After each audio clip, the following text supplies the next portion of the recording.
secara fitrah manusia. Anak yang soleh, anak yang taat kepada orang tuanya pasti jauh lebih dicintai daripada anak yang kurang soleh gitu. Tapi dengan perlakuan adil dan sama, itu maksudnya dalam perlakuan yang sifatnya zahir.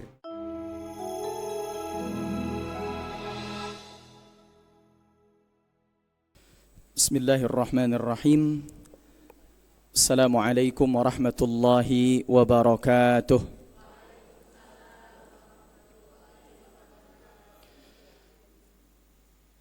Alhamdulillahilladzi hadana lihadza wa ma kunna linahtadiya laula an hadana Allah. Ashhadu an la ilaha illallah wahdahu la syarika lah wa ashhadu anna Muhammadan abduhu wa rasuluhu la nabiyya ba'dah.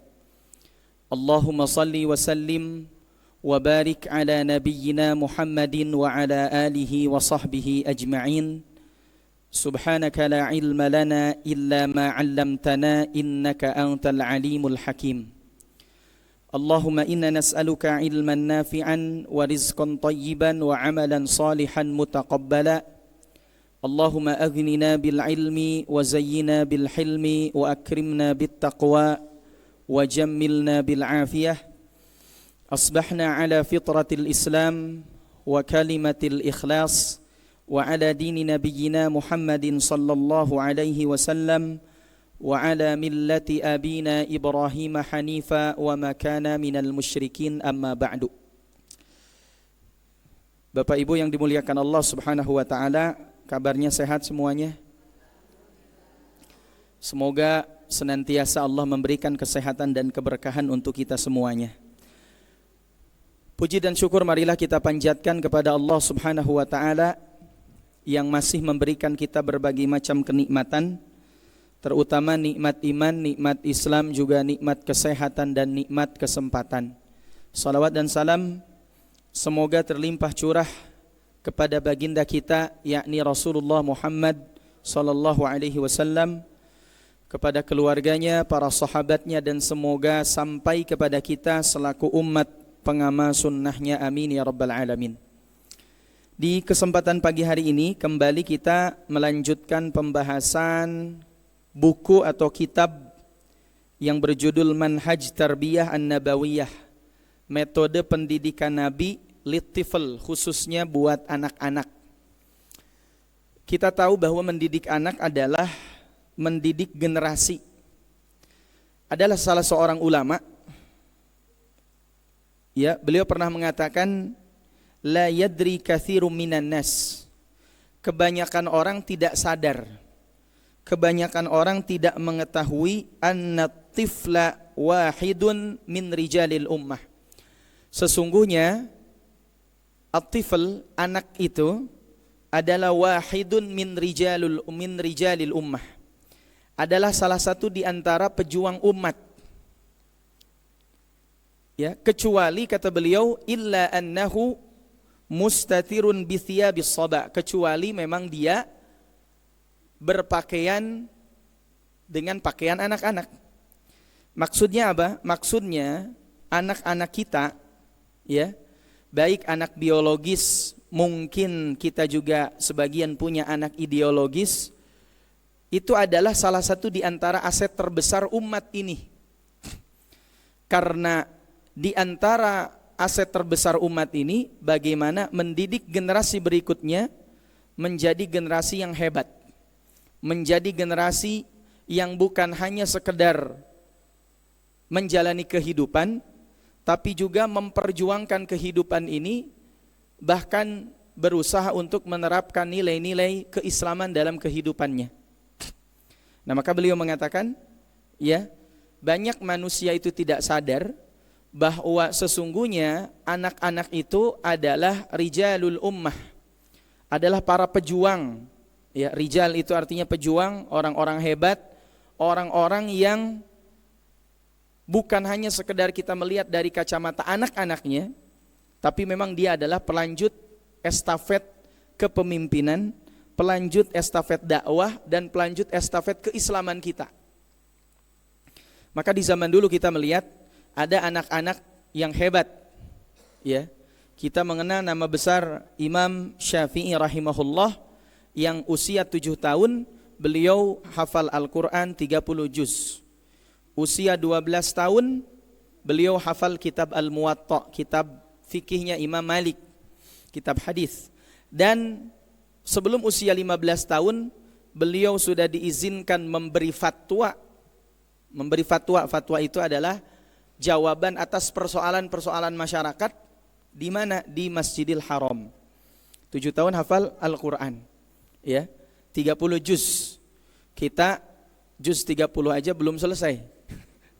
Imam Syafi'i 7 tahun ya hafal 30 juz. Ya tentu selain ini pada hakikatnya adalah fadlullah. Fadlullah itu pemberian karunia dari Allah, tapi juga ada di situ bahwa semua orang melihat bahwa anak-anak itu jilun min ajyali hadhil ummah, atau pelanjut generasi, pelanjut estafet kepemimpinan daripada umat ini. Maka ini aset, ya, bukan hanya sekedar kita mendidik anak itu supaya dia bisa hidup. Maksud bisa hidup itu kita menyekolahkan dia, kemudian kuliah, kemudian bekerja, menikah, punya anak, bukan hanya sekedar itu. Tapi Islam mengajarkan jauh lebih daripada itu, bahwa manusia kita diminta dituntut bukan hanya sekedar ibadah, tapi ada tugas lain, yaitu menjadi khalifah. Khalifah artinya pemimpin di muka bumi ini, agar bisa memakmurkan bumi dan mengelola bumi ini sehingga sesuai dengan kehendak Allah Subhanahu wa taala. Nah, ini Bapak Ibu yang dimuliakan Allah, maka ketika kita melihat anak-anak kita, itu sebagai aset, ya, aset terutama, aset umat ini, aset terbesar umat ini.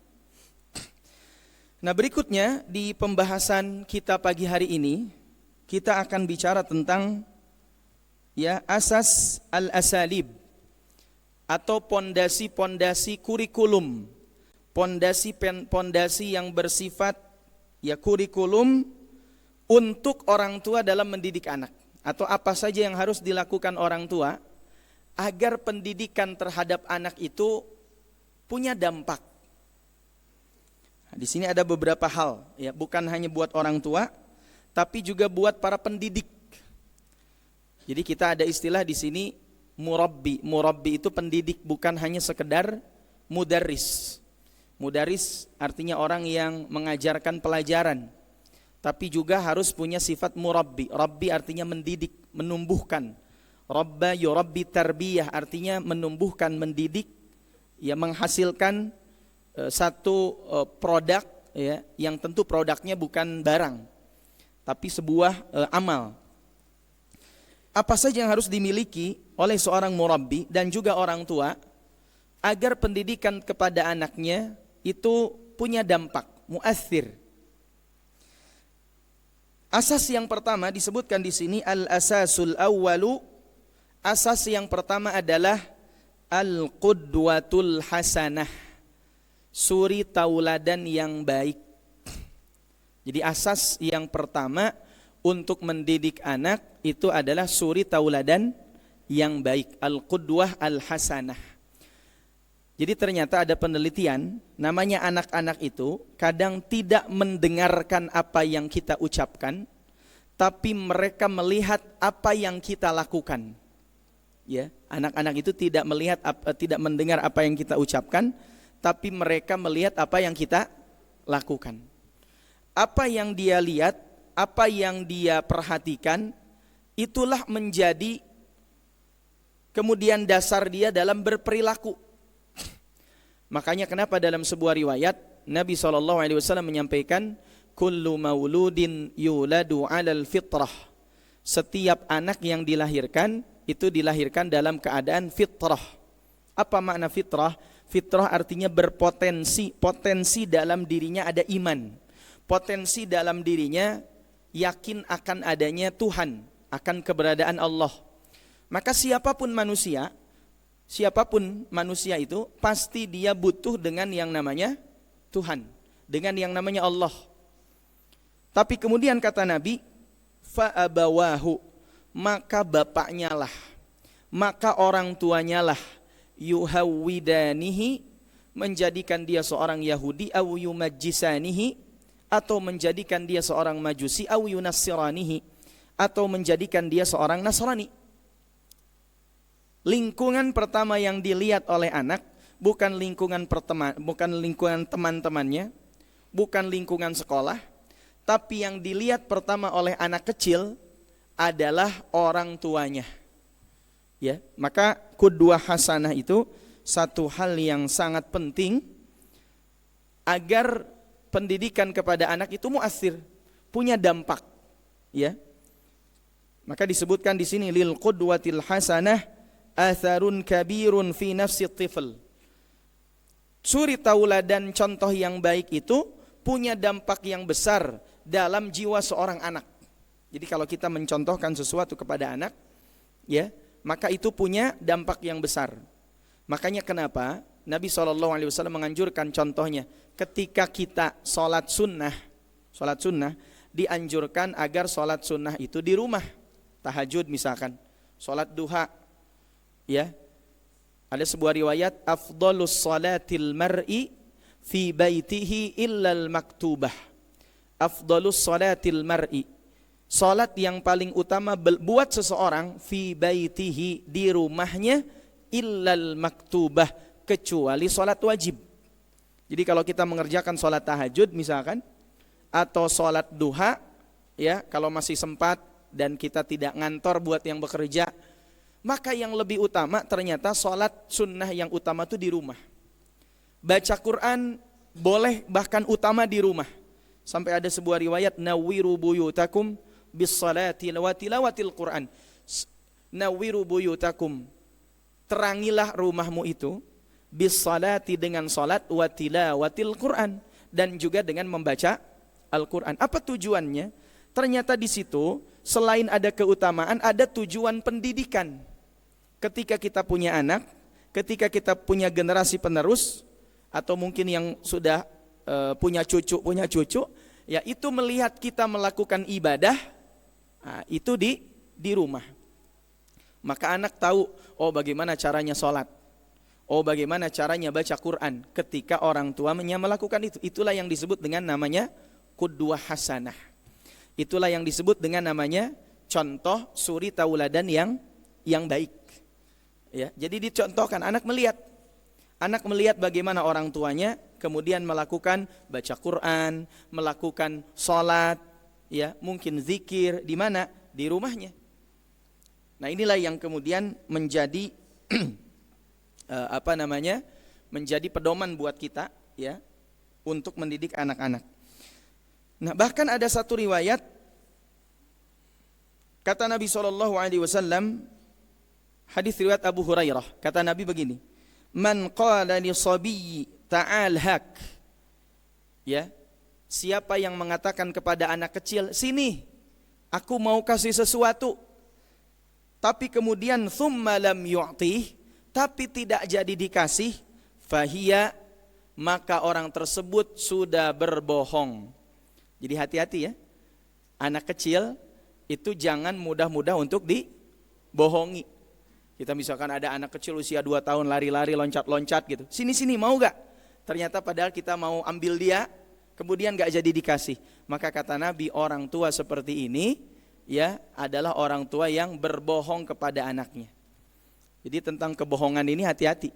Ketika kita berbohong, maka anak-anak kita, ya, kalau kita mengajarkan kejujuran sementara kitanya berbohong, maka yang terjadi adalah anak-anak kita juga bukan mendengar apa yang kita katakan tadi, tapi dia melihat apa yang kita lakukan.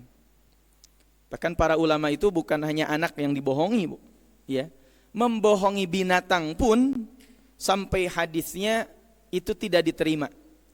Ada sebuah riwayat Imam Bukhari, ya, salah satu perawi hadis yang masyhur terkenal. Imam Bukhari itu satu waktu beliau datang ke negeri Irak. Beliau ingin bertemu dengan seorang yang dikatakan ini ahli hadis, menghafal banyak hadis orang ini.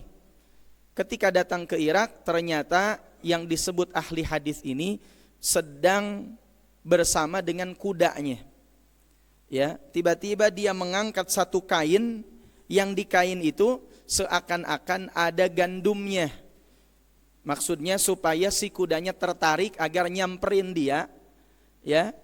Tujuannya apa? Tujuannya supaya dia bisa menangkap kuda tersebut. Nah, maka si ahli hadis ini, yang dikatakan ahli hadis ini, mengambil seakan-akan dalam kain itu isinya gandum, kemudian akhirnya kudanya nyamperin. Ketika kudanya nyamperin, ternyata gak dikasih gandumnya, malah kudanya yang ditangkap. Imam Bukhari menyaksikan adegan tersebut.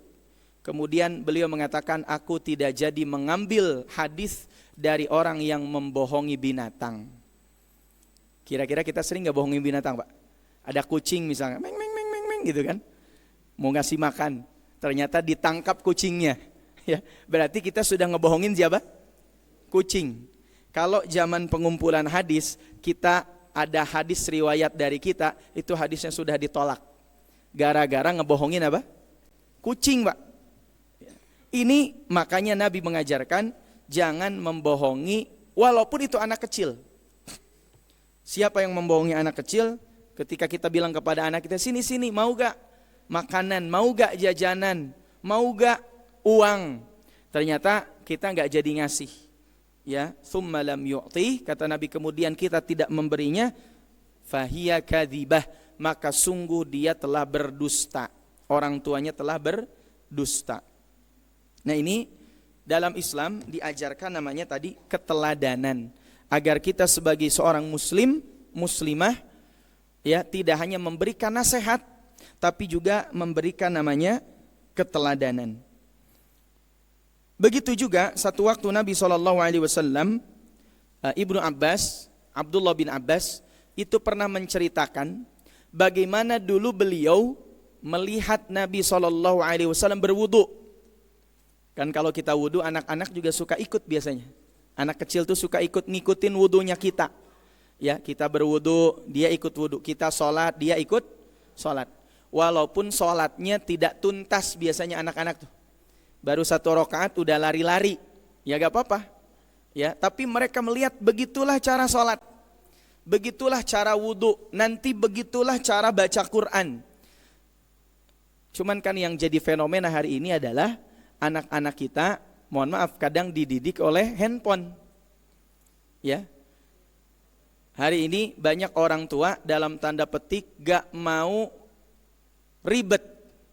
Akhirnya supaya anaknya anteng, supaya anaknya diam, supaya anaknya tidak banyak lari kanan, lari kiri, ya, lari-lari, kemudian ngeberantakin, kata orang tuanya, nih handphone, dikasihlah tontonan di YouTube, dikasihlah tontonan di, ya, yang dia kemudian diam.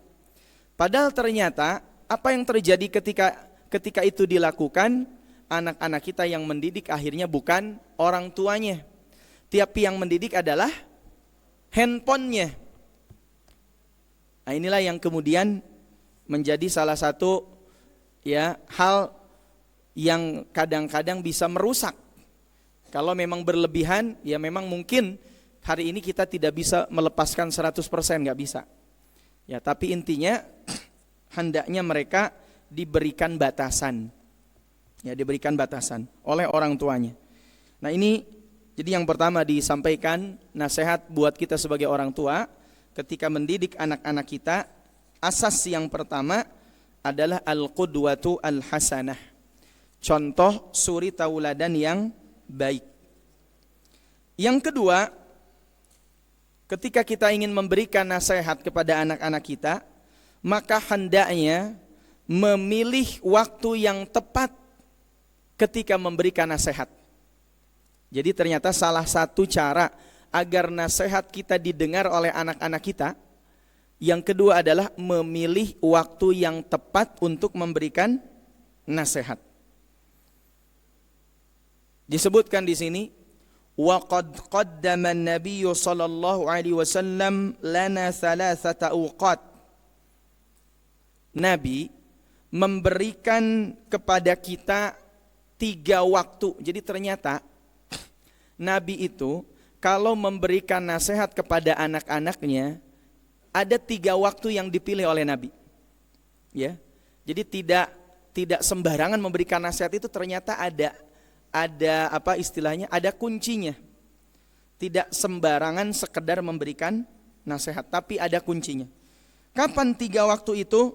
1, waktu pertama, waktu yang tepat untuk memberikan nasihat ketika an-nuzhatu wat-tariqu wal markab. Ketika an-nuzhah, nuzhah itu piknik, jalan-jalan, healing.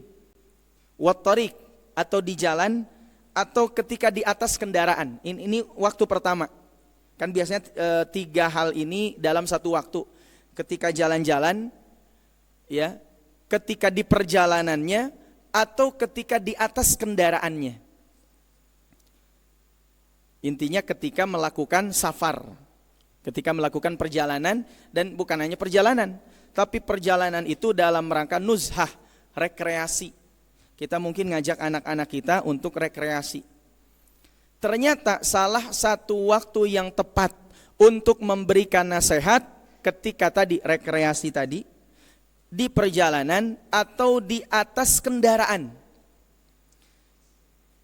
Ini bisa dilihat contohnya riwayat dari Sayyidina Abdullah bin Abbas. Kata Abdullah bin Abbas, satu waktu Nabi memberikan nasihat, ya, dalam kondisi kuntu radifa. Aku dalam kondisi dibonceng oleh Nabi di atas unta, berarti kan di atas kendaraan. Kemudian disitulah Nabi memberikan nasihat.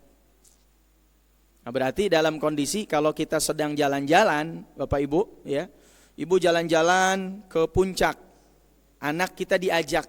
Disitulah ternyata salah satu waktu yang tepat untuk memberikan nasihat. Ingat, nasihat itu tidak harus dalam tanda petik seakan-akan menceramahi, tapi juga bentuknya dalam cerita, bisa bentuknya cerita. Tapi sebetulnya di balik cerita itu ada nasihat.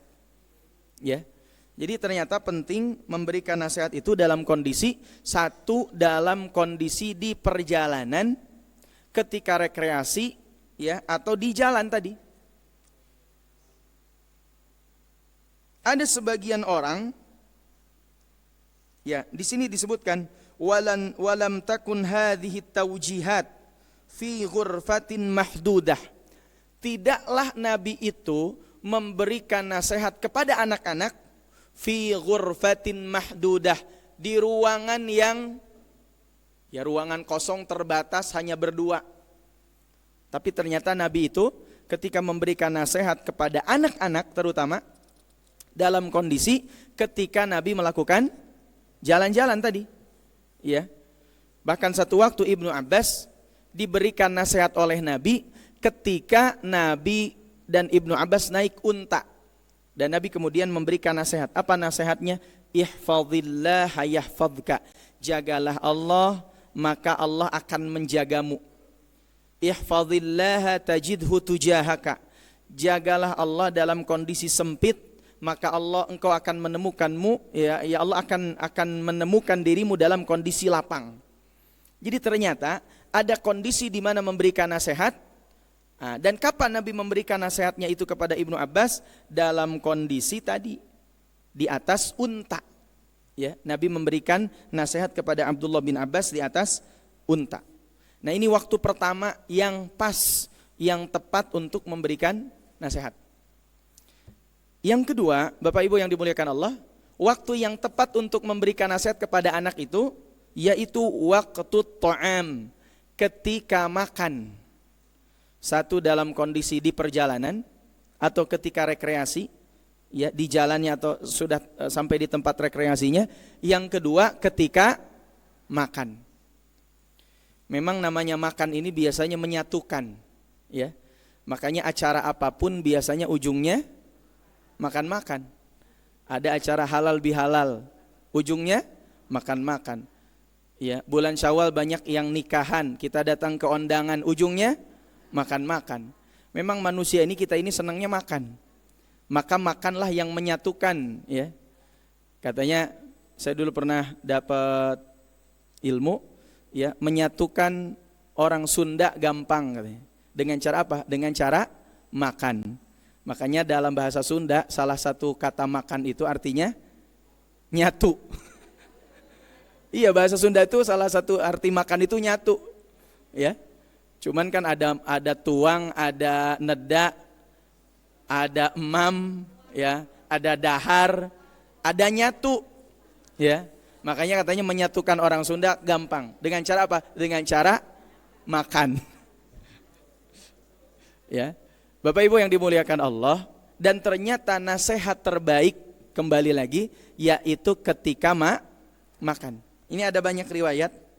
Contohnya Nabi SAW satu waktu disebutkan ada seorang anak yang sedang makan bersama dengan Nabi. Ya, ada seorang anak yang sedang makan bersama dengan Nabi. Anak ini ketika makan itu diambil semua makanannya. Maksudnya mungkin dari sisi etika, dari sisi akhlak itu kurang pas, apalagi dia makannya bareng orang tua. Maka apa nasihat Nabi? Ya gulam, wahai anak kecil, kata Nabi, kul biyaminik. Ya, kata Nabi SAW, ya gulam, wahai anak kecil, samillah, sebutlah nama Allah. Maksudnya kalau makan mulailah dengan bismillah, samillah, sebut dulu nama Allah. Wa kul biyaminik, makanlah dengan tangan kananmu. Wa kul mimma yalik, dan makanlah apa yang dekat denganmu. Makanlah posisinya dengan posisi yang paling dekat denganmu. Inilah yang kemudian kata Pak sahabat, ini yang diberikan nasihat oleh Nabi SAW. Ini namanya Umar bin Abi Salamah. Ya, Umar bin Abi Salamah ini menjadi anak sambungnya Nabi. Karena Nabi menikah dengan seseorang namanya Ummu Salamah. Ummu Salamah ini sudah punya anak namanya Umar, ya. Bapaknya, tahu siapa nama bapaknya? Nama ibunya Ummu Salamah. Nama bapaknya Abu Salamah, ya. Jadi nama bapaknya Abu Salamah, nama ibunya Ummu Salamah. Nah, Umar bin Abi Salamah ini menjadi anak sambungnya Nabi, menjadi anak tirinya Nabi. Satu waktu makan bersama dengan Nabi, ya. Kata Umar begini, kuntu gulaman fi hijrin Nabi sallallahu alaihi wasallam. Ketika aku anak-anak, aku berada di ruangannya Nabi dan aku makan, itu makannya banyak. Semuanya diambil. Baru kemudian Nabi memberikan nasihat, ya gulam, wahai anak kecil, wahai anak-anak, ya, wahai Umar, samillahi ta'ala, sebutlah dulu nama Allah. Wa kul biyaminik, makanlah dengan tangan kananku. Wa kul mimma yalik, dan makanlah dari apa yang dekat denganmu. Famazalat, ya, sejak saat itu, kata Umar begini, sejak saat Nabi memberikan nasihat itu sampai hari ini aku ingat nasihat Nabi itu dan aku selalu melakukan apa yang dinasihatkan oleh Nabi. Kalau mau makan, beliau selalu makan baca bismillah dulu, kemudian makan yang dengan tangan kanan, kemudian makan dengan posisi yang paling dekat. Karena sampai hari ini beliau menceritakan peristiwa itu ketika dewasa, aku ingat apa yang disampaikan oleh Nabi tersebut. Nah, itulah nasihatnya. Jadi ternyata makanya ada istilah gini, mengajar anak kecil itu ibarat mengukir di atas batu. Artinya apa? Kalau diajarkan waktu kecil itu teringatnya sampai dewasa. Sebaliknya mengajar orang dewasa itu ibarat mengukir di atas air. Ya, mudah didapatkan tapi juga kadang-kadang mudah hilang. Hari ini ibu ngaji, ya, 5 menit pulang dari sini masih ingat apa lupa? Banyak kan lupa, ya. Apa hasil pengajiannya ibu jawab wallahu alam bisawab, kan begitu. Mudah dicatat, mudah diingat, tapi mudah juga dilupakan. Kalau anak-anak biasanya sulit, kadang diingatnya sulit, tapi kalau sudah nempel itu akan ingat dia sampai dewasa. Begitu pula ini Umar bin Abu Salamah yang diajarkan oleh Nabi agar makan dengan tangan kanan, membaca bismillah, kemudian makan dengan posisi yang paling dekat. Dan kata beliau, aku ingat peristiwa itu sampai sekarang. Nah, itu luar biasa. Apa? Memberikan nasihat terbaik ketika waktu makan. Ya, satu, nasihat terbaik itu kapan? Dalam perjalanan. ya ketika perjalanan rekreasi atau di atas kendaraan. Yang kedua ketika waktu makan. Yang ketiga, ternyata waktu nasihat terbaik itu adalah waktu ketika anak itu sakit. Waktu di mana seorang anak itu kondisinya sakit. Apa riwayatnya? Ini ada seorang rawa al-Bukhari, Imam Bukhari meriwayatkan an Anasin radhiyallahu anhu, dari Anas radhiyallahu anhu qal, beliau berkata, kana ghulamun yahudiyun, ada seorang anak kecil Yahudi yang selalu melayani Nabi. Maksudnya selalu menjadi kadang-kadang Nabi itu punya asisten, ya, bukan hanya dari kalangan muslim, tapi juga ada asisten Nabi itu dari kalangan orang Yahudi, selalu memberikan pelayanan kepada Nabi. Famaradun, kemudian dia sakit. Maka Nabi SAW mendatangi, menjenguk anak kecil Yahudi itu. Faqa'ada inda ra'sih, Nabi kemudian duduk di depan, ya, dekat dengan kepalanya. Faqalalah, Nabi kemudian mengatakan aslim. Ya, kata Nabi, aslim, masuk Islamlah. Fanadhara ila abihi wa huwa indahu. Kemudian si anak kecil ini melihat kepada ayahnya yang Yahudi. Faqala, maka ayahnya menjawab, ati' Abul Qasim. Ya, taatilah Abul Qasim. Abul Qasim ini panggilannya Nabi Muhammad. Ya, jadi kadang Nabi Muhammad itu dipanggil, terutama kadang oleh orang-orang Yahudi, Abul Qasim. Ikutilah Abul Qasim. Fa aslama, maka Nabi fa'aslama, anak kecil ini masuk Islam. Fa kharajan Nabi SAW, maka Nabi keluar, wa huwa yaqul, dan Nabi mengatakan, alhamdulillahilladzi anqadhahu minan nar. Segala puji bagi Allah yang telah menyelamatkan anak kecil tersebut dari neraka. Nah, ini apa? Ini membuktikan kadang-kadang nasihat itu akan masuk terutama kepada anak-anak ketika dia dalam kondisi sakit. Nah, ini ada hal yang penting. Ternyata anak kecil yang Yahudi ini, yang kadang-kadang melayani Nabi ini, tidak langsung diajak masuk Islam oleh Nabi. Tapi Nabi mengajak masuk Islamnya kapan? Di waktu yang tepat, di waktu yang cocok, ya. Kapan waktu yang cocok itu? Ternyata dalam kondisi si anak Yahudi ini kondisinya sakit. Ini membuktikan, ya, bahwa Nabi SAW ini dalam muamalah juga sangat toleran. Tidak serta-merta ngajak orang masuk Islam tapi dalam kondisi yang tidak tepat, enggak. Tapi justru Nabi mengajak orang masuk Islam itu dalam kondisi yang tepat, yang cocok, ya. Yang kemudian ketika Nabi mengajak, anak kecil ini langsung mau masuk Islam, bahkan memberikan isyarat kepada ayahnya, dan ayahnya bilang, ati Abul Qasim, taatilah Abul Qasim. Maka dia masuk Islam. Kemudian Nabi keluar dan mengucapkan alhamdulillahilladzi anqadhahu minan nar. Segala puji bagi Allah yang telah menyelamatkan anak ini dari panasnya api neraka. Ya. Nah, ini nasihat, bahkan nasihat untuk pindah agama, masuk Islam. Gimana dengan nasihat yang lain? Nah, inilah 3 kondisi, ya, yang pas untuk memberikan namanya nasihat. 1, ketika apa? Dalam perjalanan, ketika jalan-jalan atau di atas kendaraan. Yang kedua, ketika waktu makan.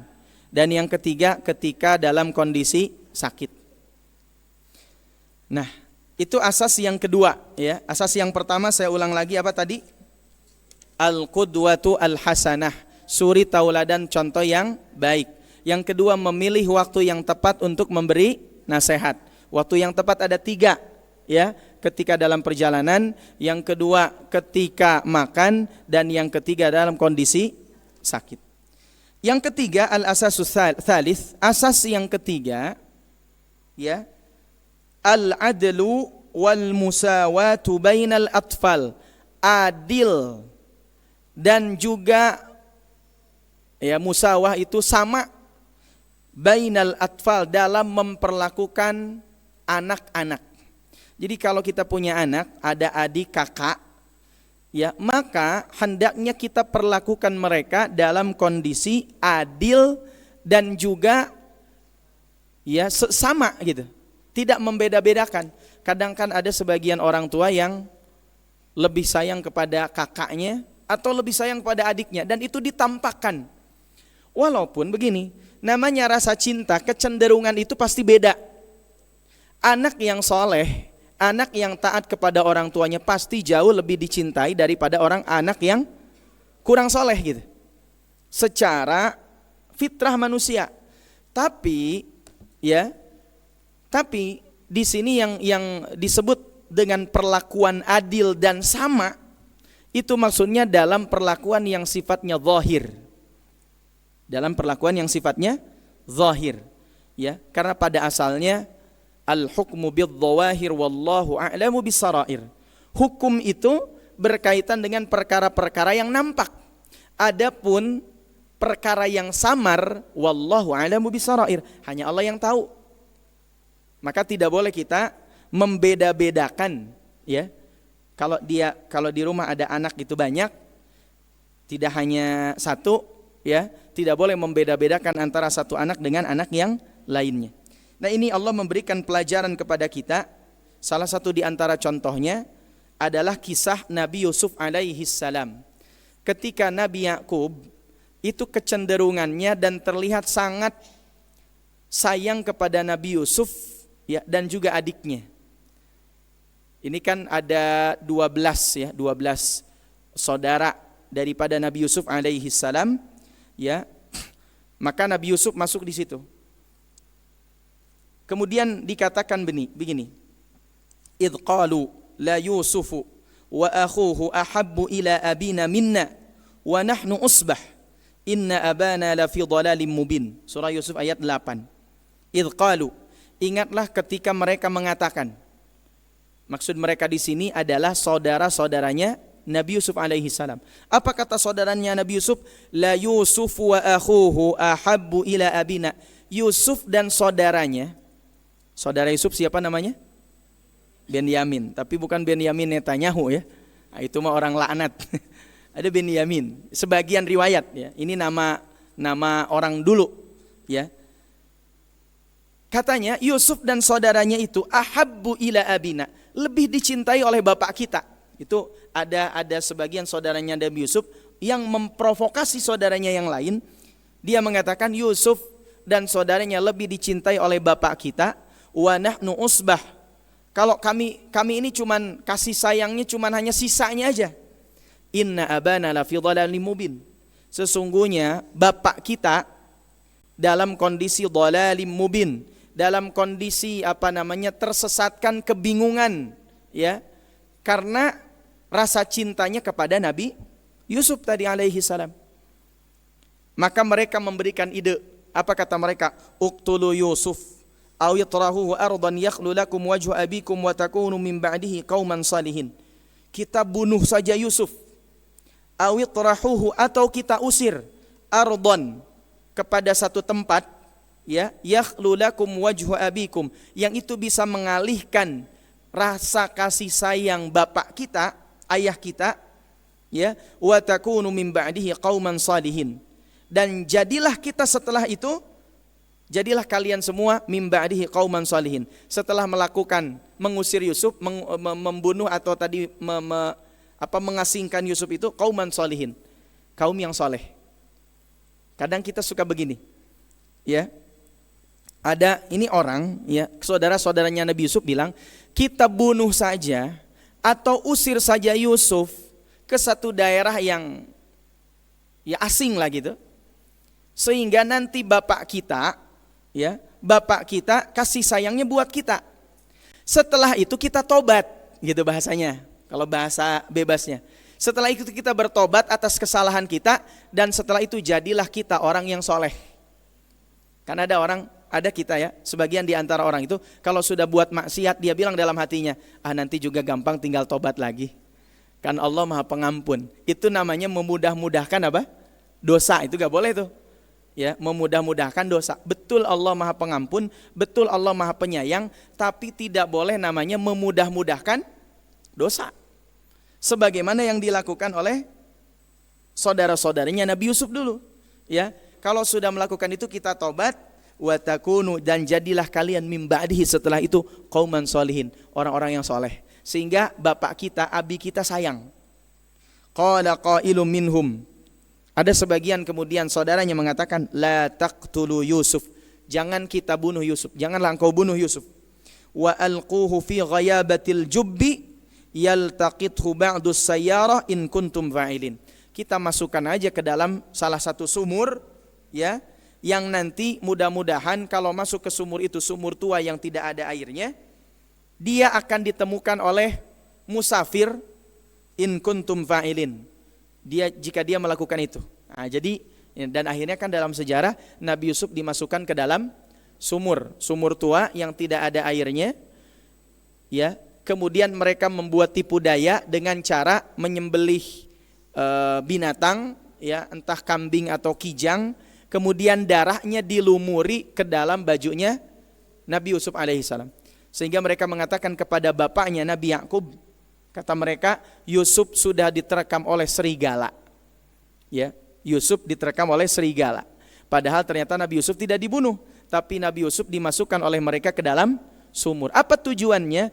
Tujuannya karena mereka ingin kasih sayang Nabi Yakub untuk mereka semuanya. Apa penyebabnya?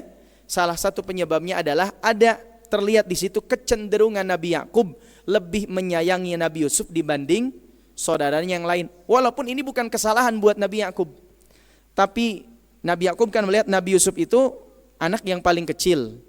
Begitu juga Bunyamin, gitu ya. Mungkin butuh perhatian lebih daripada saudara-saudaranya yang sudah dewasa. Ya, ini kan kita bisa baca kisah Nabi Yusuf ini secara lengkap dalam surat Yusuf. Nah, maka kita dianjurkan oleh Allah, oleh sunnah Rasul SAW, agar kalau memberikan kasih sayang, perhatian, pemberian, hendaknya al-adlu wal musawah, dalam kondisi adil. Ustaz, apa itu adil? Adil itu secara bahasa artinya wad'u syai' fi mahallih, menempatkan sesuatu pada tempatnya, itu adil. Ya, kita pakai peci, harganya paling mahal berapa peci? 200.000. Tapi tempat peci itu di atas kepala, oh berarti adil. Sepatu harganya bisa sampai jutaan, tapi pakai sepatu di kaki. Ya, mungkin ada orang yang mikir begini, sepatu kan mahal 2 juta, peci cuma 100.000. Berarti yang 2 juta harusnya disimpan di kaki. Akhirnya dia pakai sepatu di kaki. Peci yang murah dipakai di kepala, ya. Dia ganti tuh sepatunya di kepala, pecinya di kaki. Lewatlah ke depan rumah kita. Kira-kira kita sebut orang apa? Orang gila. Padahal secara logika, nah itu berarti orang itu tidak adil. Karena adil itu, mohon izin, namanya adil bukan sama. Tapi adil itu wad'u syai' fi mahallihi, menempatkan sesuatu pada tempatnya. Kita punya anak SD sama SMA. Pertanyaannya, kalau kita kasih uang saku, sama atau beda? Beda. Adil bukan berarti kita ya supaya adil kasih 10.000 semuanya. Itu tidak adil. Kenapa? SMA bisa jadi kebutuhannya lebih banyak daripada anak SD. Maka kalau SMA 10.000 berarti adiknya cukup 5.000 atau cukup 3.000. Ini contoh aja. Ya, itulah yang disebut dengan adil. Lawan dari adil namanya zalim. Zalim itu wad'u syai' fi ghairi mahallihi, menempatkan sesuatu bukan pada tempatnya. Itu namanya apa? Zalim. Ya. Nah, asas yang ketiga adalah al-adlu, adil, wal musawah, dan memperlakukan sama bainal atfal, di antara para anak-anak kita. Kemudian Bapak Ibu yang dimuliakan Allah Subhanahu wa taala, berikutnya asas yang keempat, al-istijabatu li huquqil atfal, memenuhi ya hak-haknya anak. Ini penting. Contoh, anak itu salah satu di antara haknya adalah hak dia untuk bermain. Ternyata bermain itu kebutuhan dasar. Kita jangan bilang ke anak kecil, Bu, kamu jadi anak-anak main mulu. Emang anak mah kerjaannya main, Pak. Contoh, ketika dia sekolah, sebetulnya pada asalnya dia bukan pengen sekolah, tapi pengen apa? Main. Ketika di masjid, datang ke masjid, sebetulnya pada asalnya anak atau tuh bukan pengen ke masjid, tapi pengen apa? Main. Ya. Nah, disitulah kemudian peran kita memberikan hak kepada dia dan juga memberikan nasihat tentunya. Saya sering sampaikan begini, banyak anak kalau datang ke masjid, orang tuanya bilang begini, "Nak, kamu di rumah itu mama pusing lihat kamu tuh, ya lari kanan, lari sana, lari sini, ngeberantakin terus, berantem terus sama kakak kamu. Sana pergi ke masjid aja." Akhirnya berantemnya pindah. Dari di rumah jadi di masjid. Yang komplain pengurus DKM. Alhamdulillah Ustaz, ya anak-anak saya senang yang TK, yang SD kelas 1 tuh pada rajin ke masjid. Tapi kami sholat maghrib, mereka pada smackdown di belakang. Ya, kita sampaikan bahwa namanya anak-anak, kemanapun dia pergi, pada asalnya pengen apa? Main. Makanya di zaman Nabi SAW ada beberapa anak kecil itu diberikan mainan. Ada seorang anak contohnya, dia punya mainan kuda, Bu, tapi kudanya bersayap. Kuda apa tuh namanya?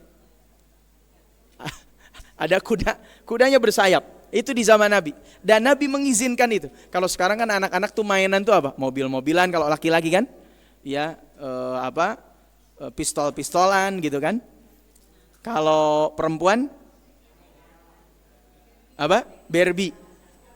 Ya. Macam-macam lah. Ya itu terserah kita berikan mainan. Ternyata al-istijabatu li huquqil atfal. Memberikan hak-haknya anak. Ya. Jadi dia ada hak untuk main, dia ada hak untuk belajar. Saya dulu pernah menemukan ada anak SD ketika saya ngajar, sempat ngajar dulu 10 tahun lalu itu, ya. Ada anak SD, kata ibunya pagi-pagi dia sekolah di SD yang SD biasa gitu. Siang-siang masukin ke pengajian sampai asar. Ba'da asar ikut kursus. Ya, sampai maghrib. Maghrib belajar lagi di rumah sampai jam 9. Saya bilang, "Bu, ini kasihan anaknya." Ya, kenapa? Karena dia punya hak untuk main. Kan pendidikan kita sempat dikritisi. Apa dikritisinya? Kita di Indonesia itu ketika sekolah pelajaran itu terlalu banyak. Saking terlalu banyaknya, pertanyaannya, Ibu kan dulu pernah belajar SD, SMP. Pertanyaannya, masih ada yang ingat gak? Hampir semuanya kadang lupa. Saya kalau ditanya misalkan matematika, Ustaz apa yang ingat? Mungkin dari sekian bab, cuman beberapa bab aja yang masih ingat. Sisanya apa? Lupa. Contoh begini. Contoh pendidikan kita misalnya. Kita belajar gak bahasa Inggris dulu? Belajar. Berapa tahun belajar bahasa Inggris? Ya kalaupun sekarang gak tahu SD ada bahasa Inggris atau tidak ya. Dulu mungkin dari SMP ya. Ya SMP, SMA. Berarti belajar bahasa Inggris minimal berapa tahun? 6 tahun. Pertanyaannya sekarang kalau ada orang Inggris, Bu, bisa gak ngobrol? Bisanya cuman yes no gitu kan. Sisanya wallahu a'lam bishawab. Sisanya no. Ya. Padahal harusnya belajar bahasa Inggris 6 tahun. Contoh, bisa bahasa itu jangankan 6 tahun. Ibu datang aja ke Inggris sebulan. Kira-kira bisa gak bahasa Inggris? Bisa lancar. Kita belajar bahasa Inggris 6 tahun kok gak bisa-bisa? Berarti sebetulnya ada yang salah dalam metode pendidikan kita. Ya, sehingga kita semua pelajaran tuh dipelajari. Ya walaupun mungkin waktu SD gak masalah seperti itu. Tapi ya ada hak di mana seorang anak itu tadi diberikan hak-haknya. Ada dia hak untuk main, ada hak untuk bersosialisasi, ada hak untuk macam-macam. Ya sekarang alhamdulillah orang mulai terbuka. Yang namanya belajar itu bukan hanya sekedar duduk di kelas, kemudian duduk di kelas, kemudian mengerjakan ujian, dapat nilai 100, udah itu dianggap oh belajarnya berhasil. Pertanyaannya, apakah yang namanya belajar itu begitu? Apakah yang namanya belajar itu hanya duduk di kelas, dengerin guru, diskusi, bertanya, ujian, dapat nilai 100, selesai? Apakah hanya itu? Ternyata bukan. Yang namanya belajar itu kan termasuk juga belajar bagaimana bersosialisasi, itu kan belajar. Belajar dari kegagalan itu juga belajar. Bagaimana ketika ujian ternyata dapat nilai 30 misalkan. Dapat nilai gagal. Pertanyaannya, dari itu kita belajar gak? Belajar. Makanya namanya belajar itu bukan hanya duduk di kelas, tapi bagaimana kemudian praktek, bagaimana kemudian belajar memimpin, belajar mengarahkan orang, bagaimana memecahkan masalah. Pertanyaannya begini sekarang, kalau ditanya belajar, apa sih tujuan belajar itu? Kalau ditanya belajar itu tujuannya apa? Cerdas. Kalau sudah cerdas ngapain? Jadi orang. Berarti selama ini belum jadi orang. Kadang suka orang kita tuh bilang, alhamdulillah Ustadz, anak saya sekarang sudah jadi orang. Berarti sebelumnya jadi apa? Sebelumnya jadi apa gitu kan? Nah ternyata Bu, tujuan belajar itu pada asalnya, saya coba merenung gitu ya, melihat, membaca, ternyata tujuan belajar adalah menemukan siapa sebetulnya diri kita. Jadi ujung dari belajar itu menemukan siapa sebetulnya diri kita. Pertanyaannya sekarang, apakah kita sudah mengenal diri kita apa belum? Kadang-kadang jangankan anak SD, SMA, kuliah Pak, yang kita sudah senior pun kadang-kadang belum kenal diri kita sendiri. Maksud belum kenal itu apa? Ya tidak tahu diri kita sendiri. Saya sukanya apa, senangnya apa manfaat saya buat orang lain. Sehingga banyak orang yang, saya kan pernah sampaikan, ada survei dari Gallup Internasional. Apa hasil survei dari Gallup Internasional itu? Dia katakan orang bekerja di dunia kan motivasinya 3. 1, paling rendah mencari uang. Kenapa kamu kerja? Supaya dapat duit. Kenapa sekolah? Supaya dapat duit. Kenapa kuliah? Supaya dapat duit. Salah gak orang bekerja cari duit? Gak salah. Karena memang bekerja itu supaya mendapatkan uang, dapat gaji. Tapi kalau itu hanya motivasinya, maka itulah motivasi yang paling rendah. Yang kedua, middle class-nya, kelas menengahnya, orang bekerja bukan hanya cari duit, agak naik dikit. Dia mencari karir.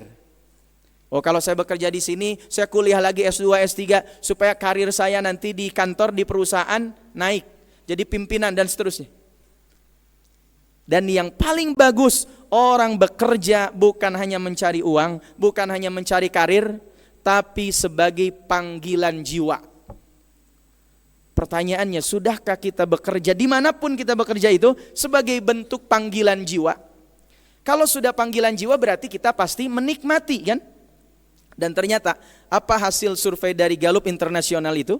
Hasil surveinya bahwa 60% pekerja di dunia bekerja bukan karena panggilan jiwa.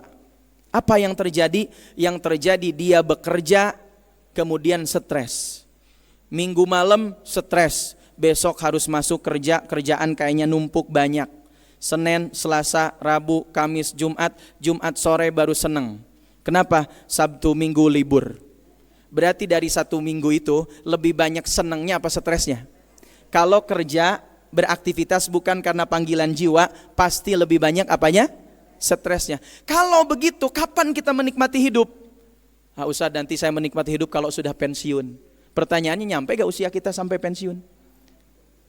Kan gak ada jaminan, ya.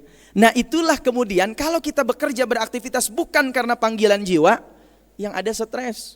Maka saya sampaikan kan, muncul hari ini orang kalau jalan-jalan disebutnya healing. Healing itu kan artinya penyembuhan. Ya, kalau penyembuhan berarti kondisinya kita sedang sakit apa Bu? Sakit jiwa. Berarti kalau bapak-bapak istrinya pengen sering healing, pegang keningnya. Nah, terus bilang ke telinganya istri kita, Pak, oh ibu sedang sakit jiwa. Karena pengen healing terus. Ya, ternyata itu ya. Nah, jadi apapun yang kita kerjakan, jadi guru, jadi dosen, jadi karyawan, jadi pengusaha, mungkin jadi gubernur, wali kota, presiden, jadikan itu sebagai panggilan jiwa. Ya. Bukan hanya sekedar menggugurkan kewajiban. Ngaji jadikan sebagai panggilan jiwa, kebutuhan, bukan hanya sekedar menggugurkan kewajiban. Bukan. Kalau begitu kita gak akan pernah menikmati yang namanya kehidupan. Nah, kembali lagi terakhir ya. Al-istijabah li huquqil atfal, memberikan hak-haknya anak. Apa haknya anak? Main. Apa haknya anak? Diberikan kasih sayang. Bahkan Nabi SAW sering mencium anak kecil, salah satunya cucunya Hasan dan Husain. Sampai kemudian kata para sahabat begini, ya Rasulullah, engkau mencium anak kecil? Ya, kata Nabi, memangnya engkau tidak pernah mencium anak-anakmu? Kata sahabat ini, ya Rasulullah, seumur hidup aku belum pernah mencium anak-anakku. Kata Nabi, pulanglah engkau ke rumahmu, cium anak-anakmu, karena man la yarham la yurham. Orang yang tidak berkasih sayang nanti tidak akan disayangi oleh Allah.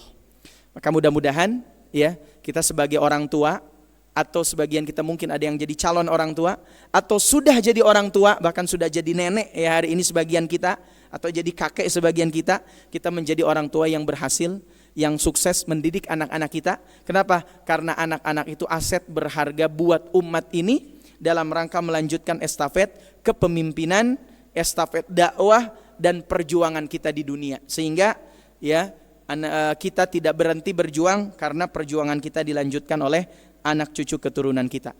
Mungkin itu yang bisa disampaikan di kesempatan pagi hari ini. Saya kembalikan ke pengatur acara, kurang dan lebihnya mohon dimaafkan. Hadanallahu wa iyyakum ajmain. Assalamualaikum warahmatullahi wabarakatuh.